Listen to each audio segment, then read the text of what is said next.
செல்லா ஒரே ஒரு தடவை கண்ணை முடிச்சு என்ன பாரு. போதும்மா, அப்படியே ஒரே ஒரு தடவை ஊழ விடு. பத்திக்குமா சரி, ஊழ விட்டுருச்சு. சார் சட்டை கிழிஞ்சிருக்கான்னு பாக்குறீங்க. நான் தான் சொன்னேன் ரொம்ப தெளிவா இருக்குன்னு, நம்புங்க சார். வகுப்பு வாரி பிரதிநிதித்துவம் தான் திராவிடம். பிறப்புக்கும் எல்லா உயிருக்கும் என்பது சனாதனம். இவனுக்கு உண்மையிலே அறிவில்லையா இல்ல அறிவில்லாதவ மாதிரி நடிக்கிறானே தெரியல. முதலமைச்சர் மிக தெளிவாக இருக்கிறார். அவர் என்ன சொல்றாரு? நாங்கள் எல்லோரையும் உள்ளடக்கிய அரசுங்கிற, எல்லோருக்குமான அரசு. அப்ப ஏன் பிராமணர்களுக்கான அரசு இல்லையா அவரு? உங்ககிட்ட ஒரு மேட்ரு பேசணுமே. என்ன மேட்ரு? உங்க அக்கால ஐயர் கூட அனுப்பிட்டுல நீ பேக்கரி வாங்கிருக்கியா? ஆகவே அவரிடத்துல எங்க குறைகளை போய் சொல்ல போறோம். பாடும் பாடி தொலையும். எந்த சமுதாயம் பாதிக்கப்பட்டாலும் நாங்க போவோம். யார் நீயா? அது என்னமா கொஞ்சம் கூட வெக்கப்படாம பேசிட்ட?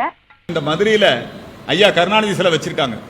அவருடைய காலு கீழே எங்க ஐயா சத்தியமூர்த்தி சிலை வச்சிருக்காங்க. இது என்னங்க அநியாயமா இருக்கு? எனக்கு ரொம்ப வருத்தமான ஒரு விஷயம்.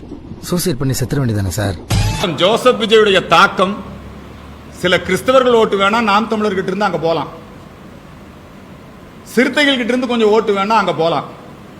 பாரதிய ஜனதா கட்சி நான் போடா பிக்காளிப்பட, நானே பிச்சைக்காரங்கிட்ட எல்லாம் பிடிங்கி தின்னுட்டு இருக்கேன். ஏன்டா வந்து கேக்குற? போடா. இந்த முறை பாரதிய ஜனதா கட்சி திமுகவுக்கு மத்தியில தான் போட்டி. இந்த மாதிரி எல்லாம் பேச சொல்லி யாரா சொல்லி கொடுக்கறா? என் மூளை என்ன முதுகுலயே வச்சிருக்க? விஜய் மக்கள் இயக்கமாக இருந்த போது இலங்கை தமிழருக்காக ஒரு போராட்டத்தை அறிவித்தார். அந்த போராட்டம் நடத்துறதுக்கான இடம் இந்து மக்கள் கட்சி அதே தேதியில போராட்டம் நடத்துறதுக்கு நாங்க அனுமதி வாங்கி வச்சிருந்தோம். விஜய் தனிப்பட்ட முறையிலே அவங்க அந்த இயக்கத்து மூலமா எங்களை தொடர்பு கொண்டார்கள். இந்து மக்கள் கட்சி அந்த இடத்தை விட்டு கொடுத்து. சார் எனக்கு இவனுக்கு சம்பந்தம் இல்ல சார், நம்மள பிரிக்கிற பிளான் பண்றான் சார். சார் தமிழ்நாட்டு ஆண்ட முதலமைச்சரிலேயே தலை சிறந்த முதலமைச்சர் காமராஜருக்கு பிறகு திராவிட முதலமைச்சர்லயே தலை சிறந்த முதலமைச்சர் ஐயா எடப்பாடி தான். கரடியா காரி துப்புல அரசண்டாவன். அவனை பத்தி என்கிட்ட பெருமையா பேசுன.